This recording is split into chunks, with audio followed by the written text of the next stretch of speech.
future broadcast on our YouTube channel.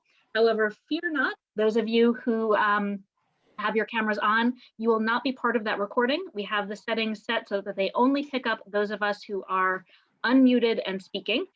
So you will not be on YouTube. You don't need to worry about that.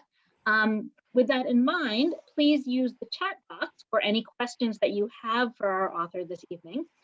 You can use the chat box at any point in the event, and we will store up your questions and ask them for you during the audience question and answer session at the end. So make liberal use of that chat box with any questions you have. And then last of all, before I turn things over to David to introduce our guests tonight, a word of thanks. It has been a long, hard, strange year for independent businesses of all kinds and for independent bookstores. And we've made it through at the Northshire bookstores. It's not been easy, but we've done what we have done thanks to all of you and to your continued support. And we could not have done it without you and without those amazing orders and visits that have continued coming in through these hard times. So thank you, truly, deeply, sincerely from us for all that you've done to sustain us through this year. Without further ado, I'm going to turn things over to David to introduce our guest tonight. So much, Rachel. It's my great pleasure to welcome Norman Fischer for his new book, When You Greet Me, I Bow, Notes and Reflections from a Life in Zen, to Northshire Bookstore. Norman Fischer is a poet, author, translator, Zen Buddhist priest, and teacher. He served as abbot for the San Francisco Zen Center from 1995 to 2000. And in 2001, he founded the Everyday Zen Foundation, an organization dedicated to adapting Zen Buddhist teachings to Western culture. A beloved figure in the Buddhist world, he is well known for his efforts in interreligious dialogue. His new book, When You Greet Me, I Bow, Notes and Reflections from a Life in Zen, is a collection of essays spanning a life of inquiry into Zen practice, relationship, cultural encounter, and spiritual creativity. We are very lucky tonight to be joined by the book's editor, Cynthia Schrager. Please join me in welcoming to Northshire, Cynthia Schrager and Norman Fischer. Thank you so much, Northshire, for hosting us. And Norman, I want to start by saying what an honor it was to edit your new volume, and just such a pleasure going on a sort of treasure hunt to find all of these essays that you had published over the last 30 years. When we first talked about this volume, you said that you didn't know exactly what you published. There was no list somewhere that I could reference, so I just kind of went off and started hunting. And I think we were both a little surprised to find that you had written more than 75 essays in various Buddhist journals like Inquiring Mind, Tricycle, Shambhala Sun, Turning Wheel.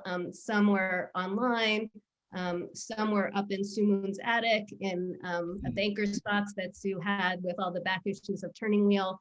So in the end, about half of them wound up in this book. And I just wanted to ask you, what was it like for you to re-encounter these essays, many of them after so much time had passed since they were written? And are you even still the same person who wrote these essays? Yes. Hi, everybody. And also, I'm very happy to be here and grateful to the bookstore for inviting us. And grateful to Cynthia for really doing all the hard work involved in making this book come to be. So, yeah, it was a funny experience, right? Because I had forgotten about a lot of these essays entirely. So it was a funny experience to read something that I wrote maybe 10 years ago, 20, 30 years ago or more. Literally, there's not a single cell in my body that is now in my body that was there 30 years ago. Every cell is turned over, and I'm a completely different person, although there is some illusion of continuity, I guess. So even though I didn't remember writing all these essays, I could sort of recognize my voice, and a lot of times I didn't agree with myself anymore. And there were times when I was appalled at some of the things that I said. And when I was young, I had a lot of nerve, I think. Older now, I look back and I said, wow, how did I think I knew that? And I didn't, actually, even though I thought I did at the time. So, as Cynthia knows very well, we evaluated the essays, and the ones that were really way out there that I couldn't agree with at all didn't appear in the book. And some of the ones that did appear in the book that it felt like we needed to change a little bit, we actually did do some rewriting. But the interesting thing about the process that was Cynthia's idea, actually, was to so Cynthia did the work of taking this vast amount of stuff and seeing that there were things that I've been interested in consistently over all this time. And so she sort of defined those topics and divided the essays into batches. And so then she came up with the great idea of my writing new material as an introduction. That's the notes part, notes on each of the sections, so that I could have a chance to reflect on all the essays in that section from the point of view of late 2020 when I did that new writing. So that was a really interesting exercise, and it might be that the most interesting part of the book is the four or five mini, they're not really essays because they're very informal notes introducing each section, in which I got a chance to really reflect on the question that Cynthia is now asking. And it's a funny thing. I remember, I was a student at the University of Iowa Writers Workshop long ago, and one of my teachers was a brilliant prose writer named Gina Berriolt, who was a real treasure writer of the San Francisco Bay Area. And she and I were very close, and she was a brilliant person and extremely, extremely shy. And I remember her saying to me, "It is so embarrassing being an author, because you write stuff, and if you write truly, you're really exposing yourself. And it's like, you're naked and the whole world can see you, and it's very embarrassing." And so she found it like a horrible experience to publish a book, because she was so embarrassed to do it, but you have to do it if you're an author, so, and you want to do it, but at the same time it's very embarrassing. Well, when she said that to me, I thought, that's weird. I didn't feel that way at all. I was happy to write stuff. I didn't even notice, what happened when it was published. But going back and reading all these essays, I saw what she meant. It is very embarrassing, to express yourself in front of people, and then they get to see what you are saying and who you are, and then in the privacy of their own room, they get to say, like, what a jerk this guy is. What the hell is he talking about? He doesn't know anything, stuff like that. And you can't even say anything about it, because you don't even know that they're doing that. So I could feel all that, in going through these essays again. And, but, what are you going to do? Everybody has to endure something, I guess. We're grateful that you allowed us to revisit these essays after so many years, because I think on the whole, at least my experience was one of delight in finding them. And I agree with you, the notes that you've written are one of the most marvelous things about the book. Your opportunity to sort of reflect back on what you said, what you thought about what you said, how you feel now. And they're really personal, they're informal, they're intimate. And I definitely want to invite you to read a little bit from the notes. There's 4 sections of the book. The first one is relationship, and that's where the title essay, "When You Greet Me, I Bow," is from. The second grouping is on thinking, writing, and emptiness. And originally, when I was looking at Norman's essays, there was sort of a natural grouping of essays that was about the emptiness teachings, grief, and permanence. And then there seemed to be another natural grouping of essays that were about Norman's views on language, imagination, and poetry. Of course, Norman is a published poet, a prolific poet. He has 2 volumes out right now that just came out of his poetry in addition to this book. And after I was reading these two sets of essays, I started to think, oh, maybe it makes sense to put these together, because it sort of started to seem to me that for Norman, they weren't really two separate things. They were really one thing. And so, and he wrote a note to this section where he talks about the connection between these things, thinking, writing, and emptiness. And so, Norman, would you like to read a little bit from this note? Yeah, sure. You can see we planned this in advance because look, I'm You right. just have to know exactly which page. I'm right there. How do you like that? The book just automatically opened up to Maybe that. you should show the cover. I don't know if everyone's seen the cover. The cover of this book looks like this.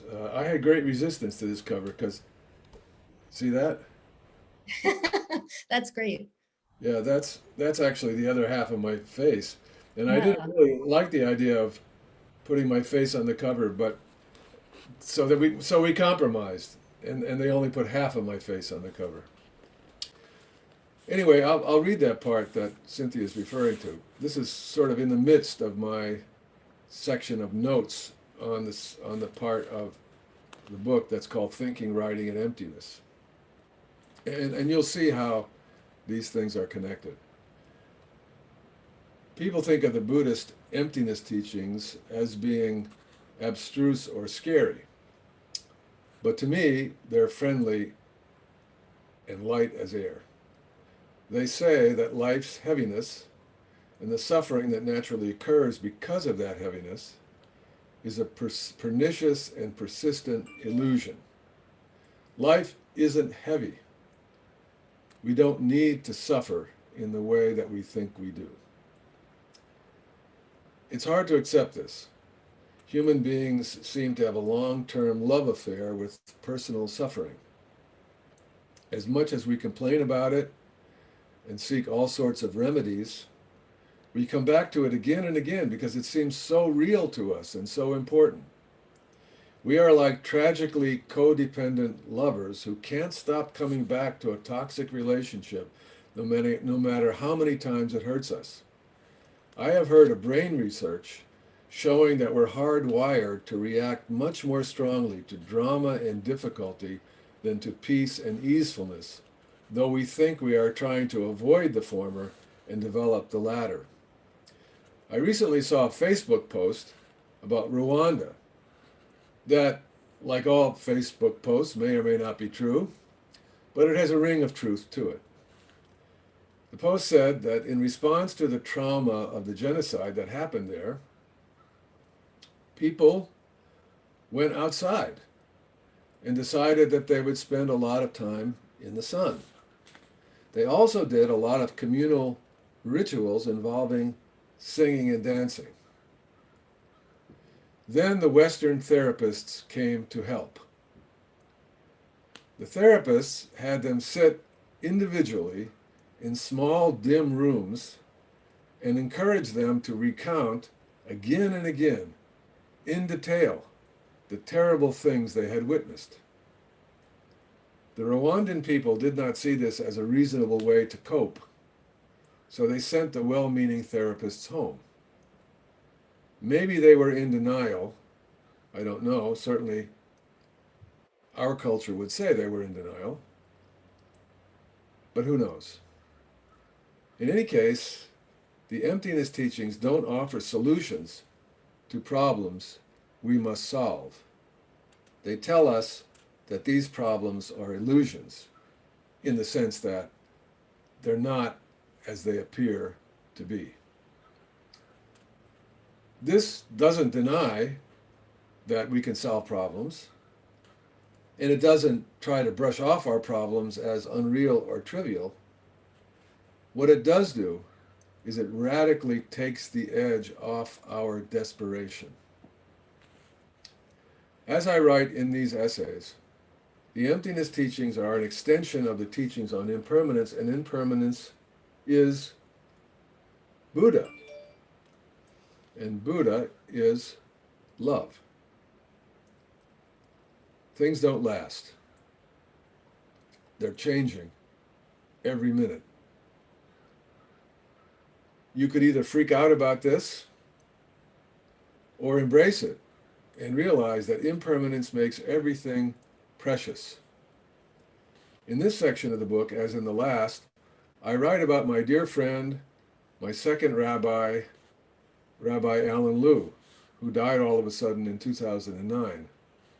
I still miss him and feel in touch with him, and he is not the only dear friend that I have lost.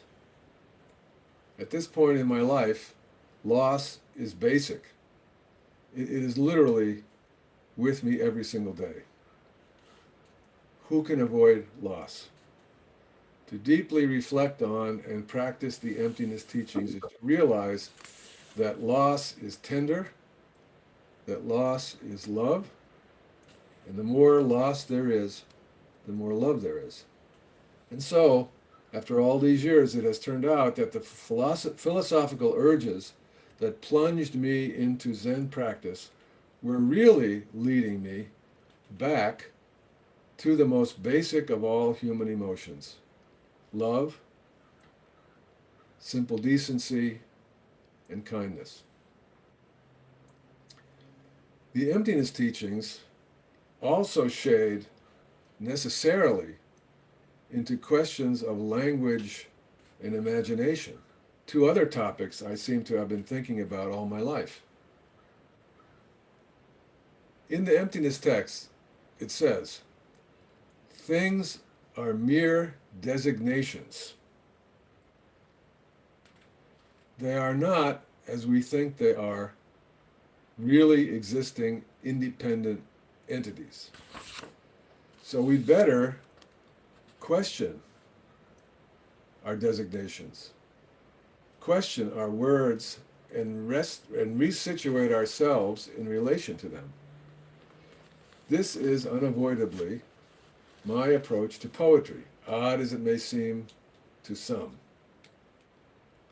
To be aware of the fact in writing words that this is what's going on, the writing of words. Which phenomenon is prior to anything one thinks to say in relation to the experience or thing the words propose to relate to? We are language-created creatures.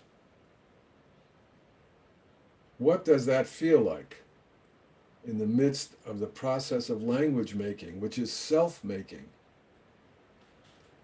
There is something supremely ironic about this task, this writing of a poetry, or indeed essays or essay notes, that is at all points shot through with holes, and not to be taken seriously as actually referring to something real outside the words themselves and the experience of understanding them. So I realize in reading that might seem like weird or abstruse to you. I don't know if you can follow that. But it's sort of like how I feel about it. It's actually like a feeling that I have. I'm always aware of my language and how I'm making myself and my world with my language, as we all are. So anyway, that's not in the text. I just said that. Back to the text. It seems to me that all uses of language, including almost all thinking, produce imaginary thoughts and experiences. All language is an act of the imagination. We imagine, through our words and ideas, a world we can live in.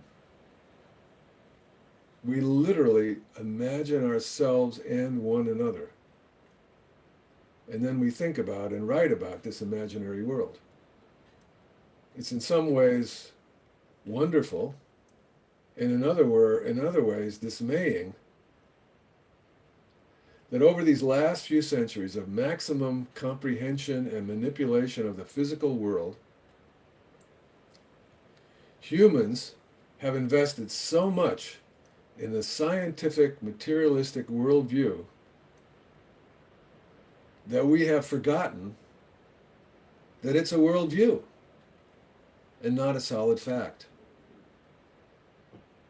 So I say here parenthetically, when I say this, I'm not, of course, denying scientific fact, which is a basic, cornerstone of modern life. I'm examining only the unexamined philosophical assumptions behind it that we all unconsciously share. End of parenthetical note. And in doing this, we have not only put ourselves and so many other creatures of the planet in jeopardy, we have also forgotten how to dream and wonder, how to believe in stories and myths in their true power. If things are empty, it means they are wide open. The great Mahayana Buddhist sutras that I so much love to read are all either about the emptiness teachings or assume the emptiness teachings, are written with enormous, expansive extravagance for the purpose of loosening our grip on reality, which is to say, expanding us in feeling and view much, much further than the eye can see. And in my previous Dharma book, it's all about, this imaginative aspect of spiritual practice. What's the name of it? The World Could Be Otherwise. Imagination, something, something. Imagination and the Bodhisattva Path. Yeah. So it's all about imagination. So here I kind of tie that together as a head note to the section on thinking and writing and emptiness. So you see how they're connected. Yeah, that's it. There it is. The World Could Be Otherwise. And while we're holding up covers, here are the two recent poetry books of mine. There Was a Clattering As and Nature. These are this came out in March, this came out in late April, and I bet you that Northshire Books can order them for you.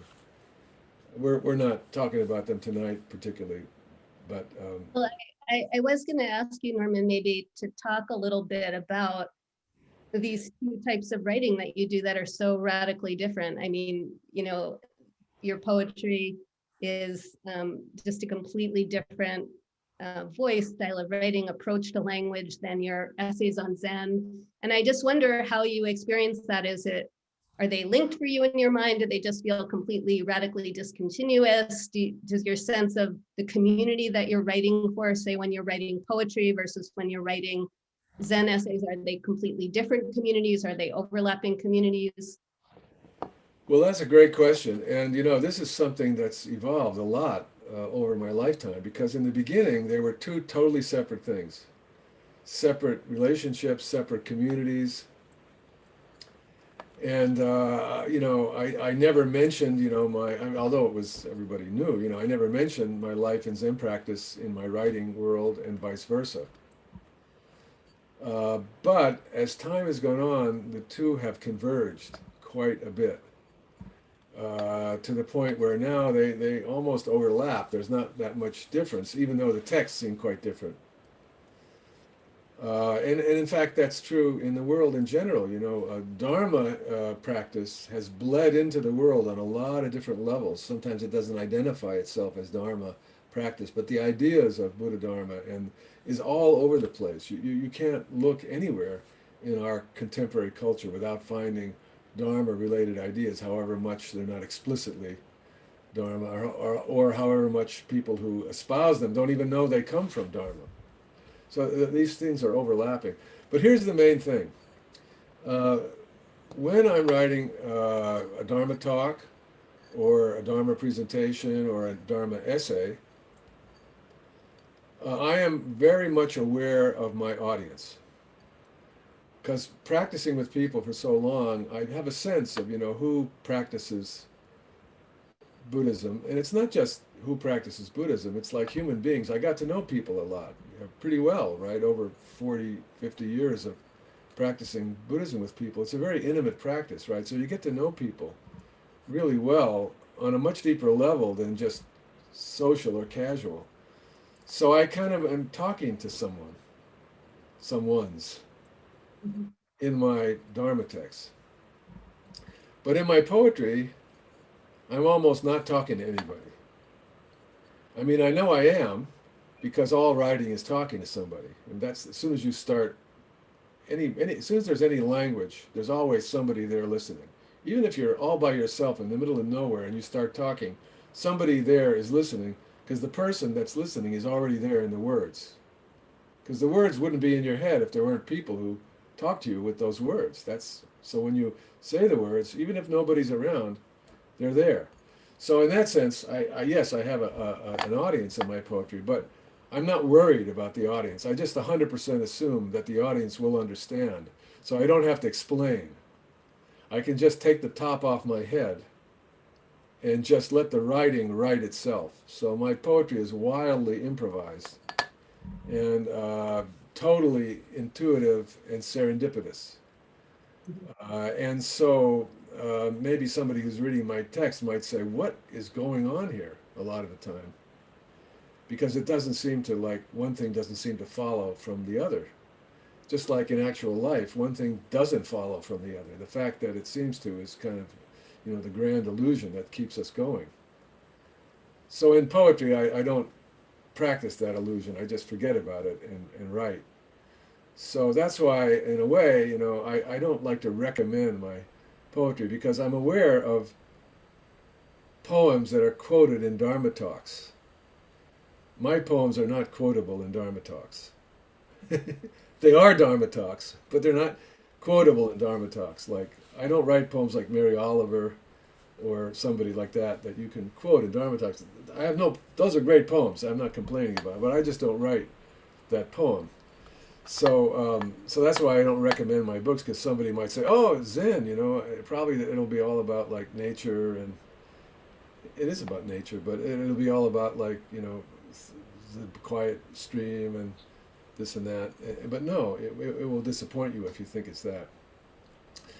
Now, one other footnote to all this is that there's also a difference, between my Dharma books and my Dharma essays. I mean, my Dharma talks, and a lot of the books, like the book that you held up a minute ago, what was the name of it again? The World Could Be Otherwise. Yeah, The World Could Be Otherwise. That book is a Dharma book that comes out of Dharma talks and Dharma teachings. It's kind of like a teaching book with little exercises of practices you can do and stuff like that. That's a different thing from this book, because in this book, I'm not trying to encourage people to practice or help them to practice. I'm thinking about the practice. I'm thinking about the practice and its position in the world, and its position in our culture and in our lives. And that's a different thing. So these essays are sort of more thoughtful and a little bit more theoretical. I mean, I'm never abstract. I'm never, I hope anyway, too much in the clouds. I'm always thinking about what this means to us. But it does, we are all of us part of a culture, part of a world. And so in these essays, I'm thinking through what is Buddhism and Buddhist practice doing in this world, and how does it work, and how does it influence us, and how do we understand it, and what use can we make of it. So this is a little bit different kind of a book from a practice book. And it is an incredibly wide-ranging book, because it goes into all of the different essays that Norman had written. I mean, they cover an enormous range of topics. And I want to kind of turn a little bit to the last section of the book, which is about engaged Buddhism, or sort of the relationship of Buddhism to social activism. And I think for a lot of people, especially people who don't practice Buddhism or haven't had much of an encounter with Buddhism, they may think of Buddhism as kind of a withdrawal from the world. The monk goes off to the mountain, or we're sitting on cushions facing the wall and doing all kinds of strange behaviors.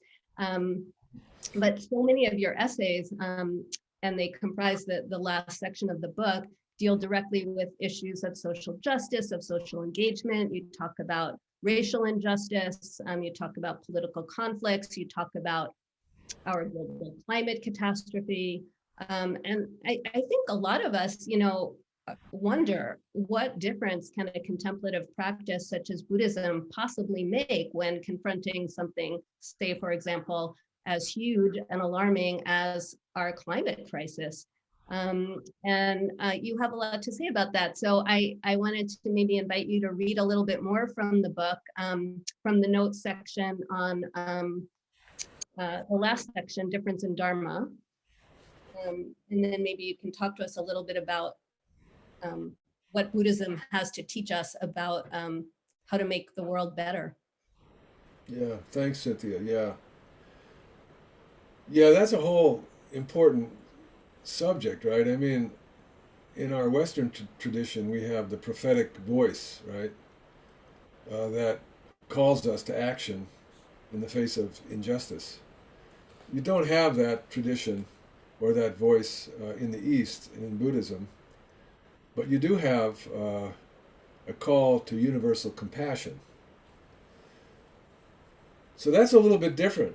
And so that's why I think it is, first of all, really important that we have in our current multiplicity of crises, which is probably one crisis with multiple aspects, we don't really have or pay enough attention to a religious voice, a spirituality voice. We're so obsessed with objective solutions, which of course we need, obviously, but we're so focused on that that we're not listening to the voice of spirituality, which we need to listen to, because that's part of the solution to our problems, is a spiritual turning toward more compassion and universal belonging. But in the context of that, I think there's a specific contribution that Buddhism can make, exactly because it doesn't have the prophetic voice that we have in our culture and that is needed.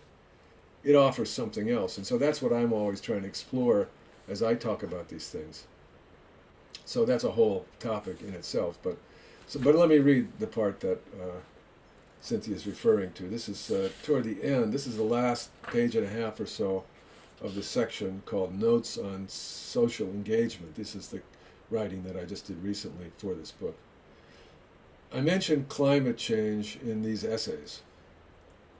I forgot that I have been concerned about it since the early 1970s. Remember Jimmy Carter wearing a sweater in the White House? Some of you are old enough to remember this. Jimmy Carter wore a sweater in the White House. There were long lines at all the gasoline stations because there was a sudden shortage of oil. And Jimmy Carter said, right, we shouldn't be burning so much oil. We're killing the planet. And he installed solar panels on the roof of the White House. Does anybody remember that? Jimmy Carter was like a great president and a prophetic hero of American politics, which is why now he's considered the great failure, right? Jimmy Carter is like universally understood as a great failure, even though he was a great hero, in my opinion. Anyway, Ronald Reagan got elected and he said, no, everything is just fine. There's no environmental problem. What's wrong with this Jimmy Carter? He's just a depressed guy. And the first thing Reagan did was remove the solar panels from the White House roof. So we knew that in 1972. We were saying, oh my God, it's an emergency. I forgot that I was thinking about it that long ago. And the reason why I forgot is because now the concern that I have about environmentalism is so powerful that it's almost of a different order. How is it possible that we have succeeded all these years in being so casual about an emergency whose consequences are so drastic? As of this moment, and I'm writing, I think, before last November's election, I think, as of this moment, it seems that we have the know-how and the economic capacity to completely eliminate the burning of fossil fuels on our planet within a matter of decades, which it seems we must do if we are going to avoid the worst and most nightmarish scenarios of climate dystopia. Our rhetoric is heating up quickly, which is a good thing, but so far serious action is not following, not to anything like the extent and the speed needed. I have hope, however, that this will change. And in fact, it changed the day after the election. And President Biden is doing him great. Nobody expected that his climate policy, at least on paper, would be as far-reaching and progressive as it is, and it's really great. However, it hasn't actually been operationalized. So we'll see what happens, but the whole conversation and the whole mood has shifted, and that's really great. Doesn't say that here, but I'm saying that now. Back to the text. The Buddhist teaching of karma tells us with great, and I do not think misplaced, confidence that good actions bring good results, bad actions bring bad results, and that the network of good-bad causality is so vast that no one and no computer model can ever hope to encompass it. So that's why we do not know, we cannot know what will happen in the future. But we can have confidence that no matter what, good is good, and that as Buddhist practitioners who follow the teaching that emphasizes compassion, we have to do good and avoid doing bad stuff, and that good will bring benefit to others, and bad stuff will definitely cause bad consequences. In this sense, Buddhist teaching, basic Buddhist teaching, proposes political and social activism as a total life project. I think it's the heart of Buddhist practice. If you believe, as I do, that climate change is an urgent issue, and if you can take to the streets to stop a new pipeline or coal-fired plant, you should do that, or support those who do that. You should write letters, picket politicians and business owners, exerting pressure, but not with bitterness, with love. And yes, whatever your position, you should vote. And I'm writing this like before last November. Vote, vote, vote. And make sure candidates and office holders do the right thing. But the category of good political and social action is larger than specifically political acts. Good political and social action is also a smile, a word of encouragement, a moment of gratitude and appreciation. It's political to promote kindness and fairness among people in big ways and small ways. Political action is prayer, meditation. It's the radical moment of peace without doing anything or thinking anything. And there's no person from the age of 0 to 99 and beyond who is not capable of practicing and obligated to practice political and social action in this widest of all senses. We all have to do this. And if, as may well be the case, we are in for hard times, politically, socially, environmentally, we will really, really need such good action more than ever to ensure that humanity will be able to meet the challenges ahead with a good spirit rather than with hatred and strife. So, we were always, from the start, doomed, right, to perish from the face of the earth. Isn't that true? The earth is not eternal. Never was. Nobody ever thought it was.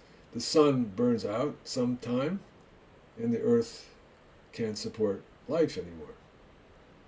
So that was always going to happen. The question is, how fast does it happen? And also, how does it happen? So if we're in for hard times and we love one another, right? And we're inspired by one another, and we know how to sing and dance and be in the sun and do beautiful things together, we can be okay. If, on the other hand, things go bad, and then because things went bad, we start blaming each other and shooting at each other and burning each other up, and every one of us taking to our gated enclaves behind barbed wires with our rifles and our safety rations, this is the worst possible outcome. So that's why, really, it's a political act to promote and practice kindness, to look at yourself and see, like, where am I being unkind? And I got to stop doing that to myself and everybody else. I've got to prepare for a time when we're going to need each other. We were almost doing that in the pandemic, right? When everybody all of a sudden realized, oh wait, essential workers. We should be respecting them. They make our lives work. We sort of forgot about that. But in the beginning, we were cheering. Remember that? For the essential workers. And also we were realizing that taking care of myself is taking care of others. When others take care of themselves, they're taking care of me. That's one of the lessons the pandemic should have taught us. And I think now that we're getting more back to normal in some parts of the country, mostly around the country, we're forgetting that. But those are the lessons we should have learned. And they're really, really important. And those are political acts to remember those things. Okay, that's all. I think it's time to do something different. We're encouraging people from our audience to ask questions too. I don't know if there are any audience questions that Northshire wants to bring out. No questions yet, but please type any questions you might have in the chat box, and Rachel and I will pose them for you. But I have a question for you, Norman. When I was writing the introduction, I noticed that you had a book. One of your many books, is about experimental writing and spiritual practice, as a spiritual practice. And I was hoping that you could expand a little bit about that, and I guess with imagination as well. Yeah, are you thinking of my book, Experience? Yes, that's what. Experience, Thinking, Writing, Language, and Religion. Yeah, that's almost like a companion volume to this one, because that's all my collected essays over a 30-year period about writing and imagination as it relates to spiritual practice. And this is about, spiritual practice. There is some overlap, and so there actually are a few essays that appear in both books. But that one focuses on writing, and this one focuses on spiritual practice. Yes, I think that, nowadays, actually, there's a lot of people who practice. There's so many writers now, right? There's so many outlets for writing, and so many people are writing. And people are realizing, for example, that writing in a journal is a spiritual practice. And there's the great work of my friend, longtime friend and pal, Natalie Goldberg, who teaches this methodology of just writing spontaneously and letting the language flow without your controlling it, and thereby discovering something. In a sense, I'm doing that in my poetry, although in that case, it's in a tradition, and I'm informed by that tradition. But doing it just openly is a form of writing that opens up the imagination and gives you access to your heart. So in a lot of the work that I do classical Zen teaching mostly, but sometimes I do various other kinds of things in which we've discovered that to find out about who you are and what's going on in you and what you need for your life, you find out something different if you sit in silence, if you engage in kind of a controlled and intense dialogue with another person or persons, conversation, so to speak, but in a way that's, not social and chit-chat, but focused. And you discover something still different if you do writing. So writing as a means of self-development, self-understanding, and the opening of the imagination is a very powerful tool that I think people are discovering in all over the place now. And so if you go, I bet you, I will bet you that if I go into your bookstore, both of them, there'll be a rack of blank books. Am I right? Journals, books with no words in them, right? There's a whole wall of them. Yes, right. So you can write your own words. And you wouldn't have them in there if people weren't buying them, and they wouldn't be buying them if they weren't filling them up with words. So, yes, people are writing, and it's a wonderful thing. There's so many poets now that there are famous poets, famous, that I've never heard of, because they're famous in some sphere of poetry that I'm unaware of. There's a million spheres of poetry, a million poetry worlds, and a million worlds for fiction, and a million worlds for memoir, and so many books published that I don't know how you even decide, if you're a bookstore owner, that you should give a whole lecture on how do you figure out which books that you have in your store and which books you ignore or you probably don't even know about most of the books that are published, It's overwhelming. We are all yakking at one another, and we all can't wait to talk, and we all can't wait to write and speak. Because our imaginations are bursting open. Because we know we're in crisis. Maybe we know we're coming to a new phase of humanity. Being human, is coming to a new position. So we have a lot to say to one another now. It's quite something, isn't it? So I find that meditation practice, when I was a young writer, before I started doing Zen practice, I had a dilemma, which a lot of writers have, which is I thought I was doing the writing.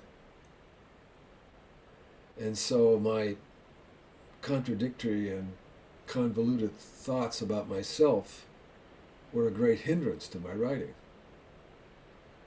When I started doing Zen practice, I realized I'm not really doing the writing. I'm just a vehicle for it. So I can get out of the way and let it happen. So in that sense, spiritual practice does that for you, right? It helps you to get out of your own way. And I think it really enables more freedom of expression, whatever your art form is, whether it's the written word or some other form. It helps you to free yourself up so that your work can take care of you instead of you thinking you're making the work. That's lovely. Thank you. There's a great question here from Todd in the chat asking, what are the 3 most important things to do in the current circumstances? And what are the 3 most important things not to do? That's a great question. I guess I can see Todd. Is it Todd Finley? Yeah, I'm seeing Todd. He looks just like me with the same white beard and everything. Which I don't usually have a white beard, only when I don't shave. But then I shave, so I usually am shaven clean. But the pandemic has caused me to grow hair all over the place, and then I shave it, Anyway, the 3 things to do and the 3 things not to do, is that what you said? Yes, well, I don't have good advice for anybody. I don't know what anybody should do, because everybody's in a different position, right? I don't know what position you're in, Todd. I mean, like in my position, I should like talk about climate change because I have a format for talking, and I want to remind people about that. And anybody who has a format for talking, whether it's publicly or to your friends, should talk about these issues and talk about them in a humane way. Now we have, it seems, a media atmosphere and an online atmosphere in which you can't really say anything. Like after the 2016 election, I felt that it was my responsibility to talk about our new president in such a way that we could cope with him better. So I started making Facebook posts. And it took me about a month or less than a month to realize that I couldn't say anything, because that medium automatically changed what I was saying and made it different. Same words, but it was different in that medium. So it's very hard to actually say anything now publicly easier privately, where we could see each other's faces and talk to one another. So I think we should talk about it among our friends and in any other way we can find out, with the recognition that public speaking now just becomes interpreted in a way that maximizes polarization. There are no poles here. Everybody's in the same boat. All the things about this side versus that side and all this crazy stuff is completely manufactured and untrue. There's nobody that doesn't feel the same way fundamentally about the things that matter here. Really. The stuff that people are yelling about is nonsense. You know, not that we don't need to quiet some things and emphasize other things, but really and truly it's distracting. So we need to talk to one another is one thing. And then, you know, I mean, voting and being, you know, making sure that people who are elected to office are doing the right thing, as I said in my piece, is very important. And then in whatever way we can be of service, we should do that. And create an example for other people of kindness. I think it's a radical thing to be kind and to think that kindness is important, really, really important. Nobody thinks kindness is important, you know? But to be a person who demonstrates all the time that kindness is actually the most important thing. It's more important than how much money you have. It's more important than how much influence you have. It's more important than anything. To demonstrate that, I think, is a radical thing to do. So those are some things that have come on the top of my head. And, you know, and so avoid getting mad at people, avoid trashing people. When you start hating your enemies, ask yourself, what the hell am I doing? You know, what is this doing for me? There's a wonderful Buddhist thing about this. I think it's from Tibetan Buddhism. It says something like, if you want to throw shit at somebody, you have to like pick up a handful of shit, you know, and then you throw it at them and probably you miss and you get it all over yourself, you know. So that's true, you know, with our efforts to yell at people and scream at people. I mean, we're hurting ourselves way more. They don't care, right? In fact, they're happy. They're thrilled that they got us screaming.